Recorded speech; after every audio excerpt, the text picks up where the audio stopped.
بله تماشاوان جاه ایدی تایا بانگشا البجارتن هر کو دیچه گرم ده به پارتیا دموکراتا کردستانی جوا کو یکم حزب سر آست عراق کو بتنه بجداری هالبجارتنان که دهمو هالبجارتنان دا وکو حزب لسر آست عراق به گمان یکمه ده چارچوبه کمپین هالبجارتن پارتی دا جگرین سروک پارتی حتی جناب سروک بارزانی جی تگزیه لسر مافین روایان خلق کردستانی دکن تگزیه لسر هند دکن چقاز دجات که هرمی هات بکرین لاو سر کفتی بونه لچارکی اداره که نراو شهرمی بحث بغداد دکن حتی جناب سروکی جی دما یکم روجا وکرنا کرناواله یا کمپینا بانگشان چند خال و بند دستوری خواند نهاجی تأکید سر هند دکن پیوسته لبغداد ایدی بغداد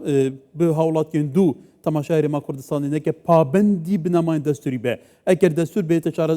جبهه کنش خو پرزگیرک نامینن طیبتی سر آست جمهوری حالبت اون دزانن و دبینه کو کرناوالین پارتی چند هیجان اکش برپرسین ری خراوا که هر زندی یا جمهوری پارتی حال استودیو میوانه منه برای شوان محمود سکرتری یکتیا قطابی لاین دموکراتا کردستانی کاک شوان من بخیر بین زور سپاس من اوه دو روزه اون بجداریا کرناوالا بانگشا بجارتنین پارتی دیکن البته هر دو جیگرین سروک بارزانی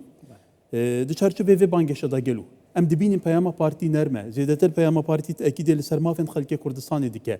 نک بحث چلانی دی زور سپاس بۆم دەرفەتە ئێوارەی ئێوە هەموو بینەرانی کوردستان 24 باش هەڵبەتە واقعەیەکە کە پارتی هەر لە سەرەتای دروستبوونی عراقی نوێەوە بە هەمیشە نەک تەنها ئەمجارە پەیامی نەرمی هەبووە بەڵام لە کاتی پێویستیشا بڕیاری توندی هەبووە بۆیە ئەوەی کە هەیە ئێستا لە سەرەتای دەستپێکردنی بانگەشەی هەڵبژاردن بۆ ئەنجومەنی نوێنەرانی عراق پارتی دیموکراتی کوردستان دروشمێکی هەڵبژاردووە کە دروژمی پێکهاتەی عراقی نوێی دوای 2003 بووە هاوبەشی هاوسەنگی سازان ئەم سێ وشەیە تەنها سێ وشە نییە بەڵکو ئەوە ڕسمی سیاسەتی دەوڵەتی نوێی عراقە کە دەبێت لەسەر ئەم سێ وشەیە بڕات ئەوەی کە گرنگە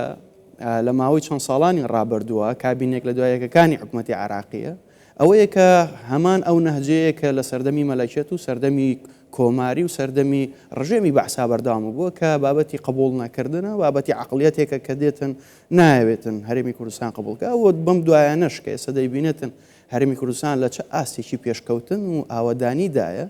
بۆیە پێی هەزم ناکرێتن خیتابی پارتی دیموکراتی کوردستان و بزات ئەمڕۆی جەنابی کاک مەسرور بارزانی جێگری سەرۆکی پارتی دیموکراتی کوردستان لە چوارچەوەی ئەوە بووە کە پارتیکی بەهێز واتە پاشکۆ نەبوون واتە هاوڵاتی دەرەجە دوو ئێمە نین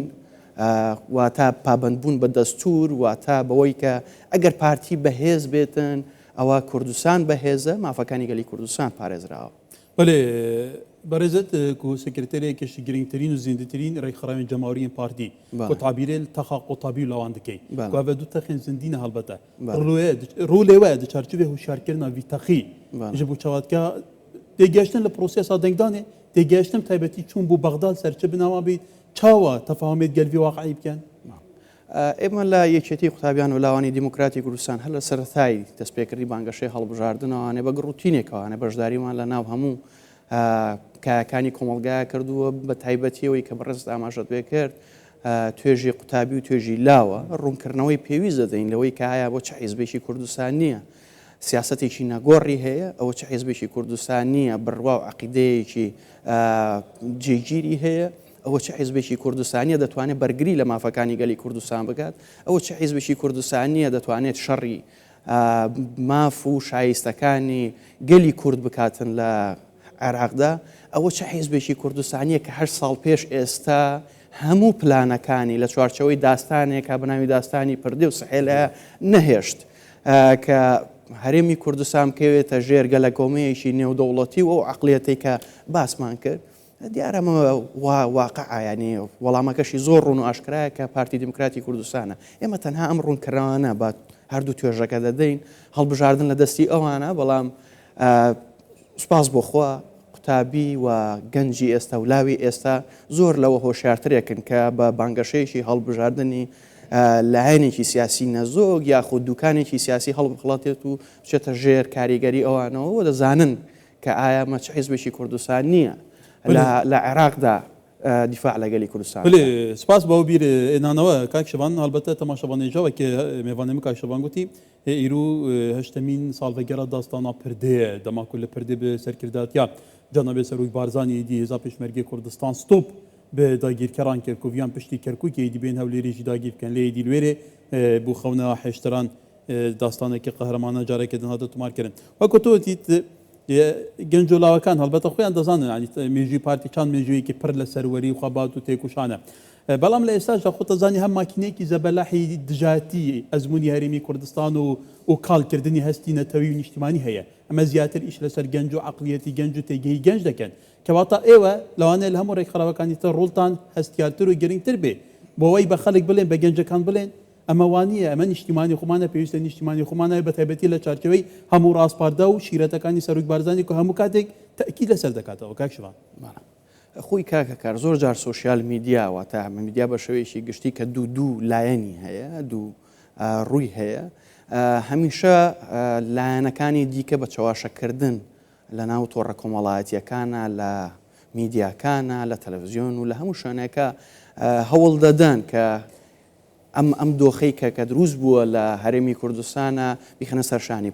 پارتی دیموکراتی کوردستان بەرپرسیارەتی هەڵدەگرێتن پارتی دیموکراتی کوردستان ڕوبەڕووی کێشەکان دەبێتەوە پارتی دیموکراتی کوردستان چارەسەری دەکا وەکو جەنابی سەرۆکیش دەفەرمێ بەڵام بڕیاریش دەداتن ئەوەی کە ئێستا هەیە ئەمە پەیامان هەمیشە بوو بۆ قوتابی و گەنجولاوەکانمان ئەوە بووە کە بەتەنها بە سۆشیال میدیا یاخود بە وتارێکی نەزۆک یاخود بە ڤیددیۆیەکی فەیکراو مەڕوانن کۆی بابەتەکان بە وردی متابعەوە بکەن بزانێت کە لە ماوەی چەند ساڵی ڕابردووە کێ بووە خاوەن قەرار لە هەرێمی کوردستانەوە لە عێراقیشانەی هێشتووە یەک خاڵی دیکە هەیە من دەمێ بۆ جەنابەت ئاماژەی پێ بکەم و هەموو بینەرانی کوردستان 24ش پارتی دیموکراتی کوردستان مانگی دەستکردی سیاسەتە لە هەرێمی کوردستانەوە تا قەمەر سناعیە بە هەر جۆرێکە ئەم مانگە دەستکردە بسۆڕنە لایەنەکان دوای دەکەون ئەو پارتی نییە دوای هیچ لایەنێکی سیاسی و دوای هیچ تەوەرێک و دوای هیچ ڕاوتێک بکەوێت و خوا نەخواستە دوای هیچ قسەیەکی ناو بڵین چاواشەکاری لایەنەکانی دیکە بکەوێ بۆیە سیاسەتی خۆی هەیە بەرنامەی خۆی هەیە و ئەو بەرنامەش هەمیشە لە خزمەت خەڵکی کوردستاندایە بە شێوەیەکی گشتی بەڵام ئەوەی ئەمڕۆ کە تەرکیزی لە کرد جەنابی کاک مەسرۆر بارزانی جێگری سەرۆکی پارتیمان ئەوە بووە کە دروشمەکانی پارتی دیموکراتی کوردستان لە پێناو عێراقێکدایە تەنها لە پێناو هەرێمی کوردستانە نییە بەلەویستم باسی ئەوەش بکەم هەڵبەتە جەنابی جێگیری سەرۆکی پارتی کاک مەسرۆر باسی ئەوەش کرد کە عێراق خۆی کەڵاوەیەکی وەکو کەڵاوەیەکە خۆی ئێمە بە شێوەیەکی مەیدانی ڕۆمالی ڕەوشی عێراق دەکەن خزمەتگوزاری نییە کارەبا نییە ئاو نییە بە تایبەتی لە چەرچەوەی گۆرانکاری کێشەهەوا ڕەوشێکی زۆر خراپە کەواتە حتا جەنابی سەرۆکیش کاک مەسرۆریش بێگومان وتی دەبیت ئێمە دیفاع لە هەموو عێراق بکەین کەواتە ئەو شێوە ئیدارەکردن لە هەرێمی کوردستانە بۆ ناوچەکانی تریش بگوازێتەوە بۆی خەڵکی عێراقێدی بەحەسێتەوە ئەم پەیامە بخۆی چەند گرنگە لەم تەوقیتەیە هەر خۆی لە خۆیدا مثلەن جیاوازیەکان کە پێوانە ناکرێت زۆرە کاک هەکار لە بودجەی عێراقدا 13.5 ملیار دلار بۆ کارەبا تەرخان کراوە لە کاتێکا کە مافی هەرێمی کوردستان ئەوەی وەری بگرێتن لە بودجەی عێراقدا 14 ملیار دلار بۆ ساڵێک باشە کوی گشتی بەعنی بە موچەوە بە خزمەتگوزاری و بە پرۆژە و بە هەموو شتێکە بەڵام دەیبینین دۆخی کارەبا لەوێ چۆنەوە ئەو نمونە زۆر سەرکەوتوانی پرۆژەی ڕووناکی چەنێ لە هەرێمی کوردستانە ئێستا نزیکەی 4 ملیۆن بەشداربووی هەیە و خەڵک سوودمەند دەبێتن لە پرۆژەیە هەرێمی کوردستان نمونەیەکی واقعیە نمونەیەکە کە بە چاوی هەموو وڵاتانی ناوچەکەوانێ و هەموو پارێزگاکانی عێراقیشەوە دەیبینن ئەوەی کە دەکرێت بەو دژایەتیەوە بەو ڕێژەکەمەی پارەکە لە بەردەستایە و بەو هەموو بڵین تەوژمە ئەعلامی کە لەسەرەتی بۆی وێنەیەکی دیکە پیشانی هەرێمی کوردستان بدەن لای خەڵکی عێراق جیاوازە زۆر جار لە میدیاکانە زۆر جار لە سۆشیال میدیا ئەمە کە ڤیددیۆیەکمان بەردەکەوێت خەڵکی ناوچەکانی عێراق لە پارێزگاکانی کە داوا دەکەن کاکە پارێزگاکانمان با تەنها وەکوانەی ئەقلیمی کوردستانی لێ وەکو هەرێمی کوردستانی لێبێتن ئەمە خۆی لە خۆیە ئەو جیاوازیە پیشان دەداتن و داواکاری هەموو هاوڵاتیانی عێراق ڕوون و ئاشکرایە لەم بابەتە خاڵێکی دیکە کە زۆر گرنگە بەسڕەکە هیچێکە لە پارێزگە هەر گرنگەکانی عێراق بەڵام دەیبینی لە ڕووی ئاوانێ زۆر جار لە ڕێگای ڕێکخراوە خێرخوازەکانی و دەستگای خێرخوازی بەرزانی ئاوی خواردنەوە ئاوی پاگەێنراوەتەوە یعنی حکوومەتێکی عراقی لە ماوەی 22 ساڵی حکومڕانیدا نەیتوانی و ئاویەکی پاک بۆ پارێزگایەکی وەکو بەسڕا دابین بکات بەڵام دێتە دژایەتی هەرێمی کوردستان دەکات دەڵێ من بودجێ هەموو پارێزگاکانی دیکە بۆ ئەقلیم دەنێرم بەڵام ئەمە چاواشەکارێکی میدیاییە من بۆ زۆر جارەڵێم گەنجانی ئێمە قوتابی لاوی ئێمە دەبێ هۆشیار بن لەوەی کە ئەو بەراوردکاریەوە لەگەڵ ئەو پەیامانەیە گونجاندنێکی بۆ بکەن دڵنیام ڕێگا ڕاستەکان لا دەردەکەوێت و دەزانن کە ئەوە پارتی دیموکراتی کوردستان بە سەرۆکایەتی جنابی سەرۆک بارزانی و حکوومەتی هەرێمی سەرۆکایەتی کاک مەسعود بارزانی لە ئاست ئەوەیە کە نمونەیەکی گەشت بێت کە بۆ هەموو عێراق جێبەجێ بکرێتن لە پارێزگاکانی کەش ئەگەر بە کورتی پارتی زۆر تاکی لەسەر جێبەجێکردنی دەستور دەکاتەوە دەبێت ئەم جارە دەستور وەکو خۆی جێبەجێ بکە بە هیچ شێوەیەک ئێمە مساومە لەسەرەوە ناکەین پێچەوانە دەستور لە عێراق تەعامل لەگەڵ ئێمە بکرێتەوە بەڵێ ئەم جدیەتە لە چێوە هاتووە جدیەتە لەوە هاتووە کە دروستکردن یاخو بنیاتی عراقی نوێ لەسەر ئەم دەستورە بووە خۆگەر بابەتێک نەبووە با من یەک خاڵ بۆ مێژوو بڵێم جنابی سەرۆک بارزانی هەم لە کتێبەکەی خۆیدا ئاماژەی پێدەکات بارزانی بزای ڕزگاری خوازی کوردیدا ئەمریکیەکان پێشەوەی عراقی نوێ دروست بکەن هاتوون داوان لە کوردەکان کردو بەشداری تیا بکەن مەرجی کوردەکان بۆ ئەوە بووە کە دەبێت دەستورێک بێ بۆ هەموو گەلانی عراق بە هەرێمی کوردستانەوە هاوڵاتی دەرەجەیەک و دوو نەبێتن مافەکان لە چوارچەوەی دەستورە کاتێک کە پارتی بەهێز بۆ کاکەکار لە ساڵی 2005 دەستور جێبەجێ هێزی پێشمەرگە لە ناو دەستورا جێبەجێ کراوە مادەی 140 کە ناوچە کوردستانەکانی دەروی ئیداری هەرێمە جێبەجێ کراوە هەر کاتێک پارتی بەهێز بووە توانیوێتی دەستکەوتیشی هەبێت لە عێراقا بۆیە ئەم جارەش کە پارتی بەردەوام بەهێز بووە بەردەوام گەورەترین بلوکی هەبووە لە ناو پەرلەمانی عێراقەوە کۆلایەنی سیاسی لە حەڤەی لە هەموو هەڵت بەجارنەکانە بەردەوام کێوی بەرز بووەوە لە 16 ئۆکتۆبری ساڵی 2017وانێ تەوژمێکی زۆر خراپ لە عێراق داوا دەکاتن کە پارتی دیموکراتی کوردستان لاواز بێت بەڵام پارتی بە پشتبەسمە جەماوەرەکەی هەمیشە بەهێزە و پارتی هەمیشە هێزی ژمارەیەکی کوردستانە و پارتی ئەم جارە ئیشاڵڵا پشت بەخوای گەورە بە هەوڵی هەموو گەلی کوردستان دەگاتە حیزبی یەکەمی هەموو عێراق ملیۆنی